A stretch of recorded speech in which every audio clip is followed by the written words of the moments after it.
affaire au master et comme yango sur les casicos tout sur comme akele na prison batu bakoti ba panzi ba salignon so en fait loi tout ça na yoza prisonnier moko outi kuna o éclaircir biso na ba problème o nyon so to sala makuna ni événement to sala makuna so mobali te o dai événement bandi so na 3e kuna pongi to na pongi de tout kama kelele elle a pas vu site batu ba buka makelele bobima boya ce que je veux dire maman tu vas libérer to la mukina pongi total bena mabiso bena ko batu bena ba bima biso to bandi buka to buki no premier gré to buki no premier gré to buki deuxième gré to buki na porte centrale o ya centrale coach abiso maman to ko me remettre mo to kutena batu pavillon 11 ba uti likolo ba zo ya kitu baba utare baba zalaka pa lamba ba zo ya kita na pavillon de to sangani ko mato ko ta couleur ya 10 auto bima to ke pavillon uti poto zo ko entraîner biso ya bima so to moni ko kuna ba moto ko mo betama baba mbaba ndika na ba mi bandika et ils exploser le ko la bombe donc c'est la première fois na moni loko ana le venimé salami kuna tito bimi totawe ba soda mwana tsi bango to batandani be ba machette na maboko bakangi ba kitenda rouge na mutu bobima prije sili kabila saka na biso kabila linga mo so banani bobima bokende mutausimba bino azate mutausimba police so abeti masasi bamba sasi ebeta tendika police badaye babomi bana mura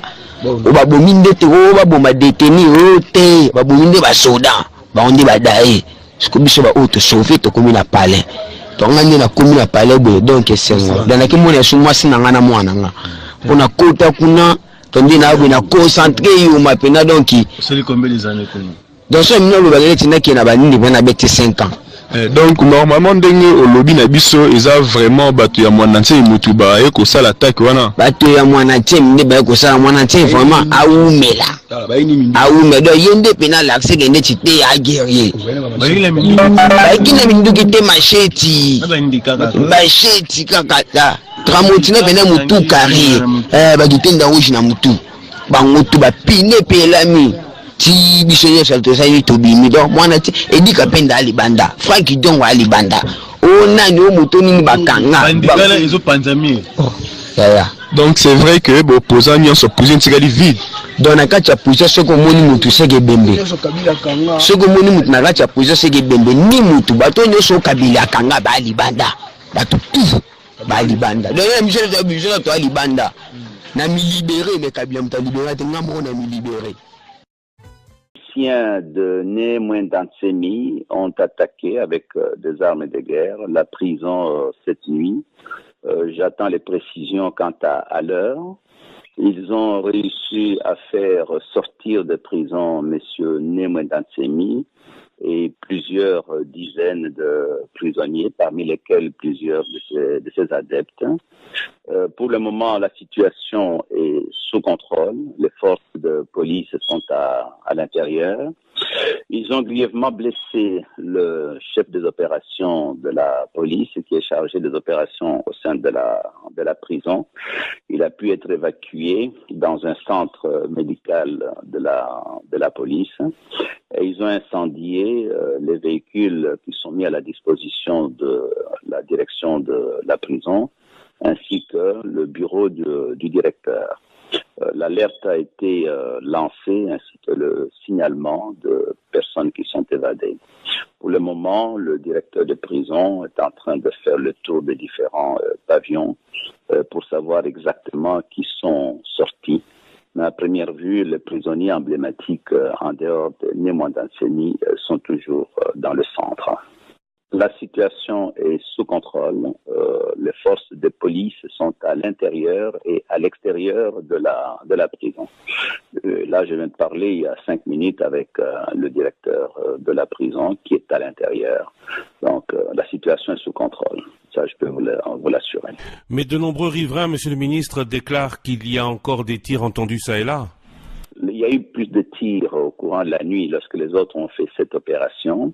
Ce sont eux qui ont tiré. Ils ont grièvement blessé, comme je vous ai dit, le chef des opérations de la police qui est affecté à Makala. Bien sûr, la police est arrivée en renfort. Il y a eu des tirs. Donc, pour le moment, le bilan humain que j'ai, cet officier de police qui est grièvement blessé,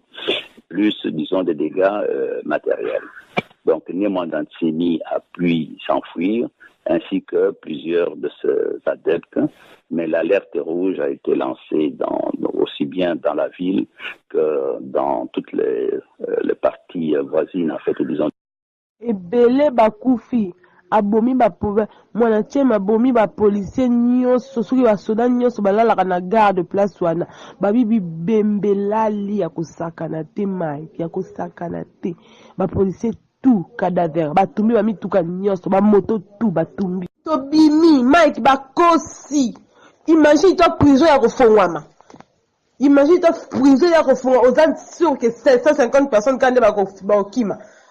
bakosi toyebaki ke bakosa population bakosi omoni badu filme otondo fa bakoto bango baza si ba prison kuna bango nde ba vivre 150 personnes bakosi c'est faux et archi faux bakosi bango ba il y avait du monde batu ya batu ba s'échapper ya kosakana te yo batika de porte pour tika la kaka wana bakosi na yebi ke ba information eza lokuta batu bakufi batu ba s'échapper ba soda bakufi tolamuki na tongo te na ba 3 heures na lamuki na uki masasi bando beta masasi zo beta bwendenge nini masasi zo baksama kaka ekomisko elie lulu mo bosko ngasko tunga ngasema banga masasi na kuna panique ngedete abimeli banda amoni bat bazo kita tala bato mama watuni bango nini yango kuna mwana Ntsemi a libéré ba prisonnier nyonso nde toza libéré tant toyoki bongo place tozalaki Mike masasi ebandi lokwa na guerre masasi ya modèle wana nayoka te nasali na diarrhée émotion tellement leki donc tozaka na kati ya nda tozomona baprisonnier ndenge bazokima tala baprisonnier bakei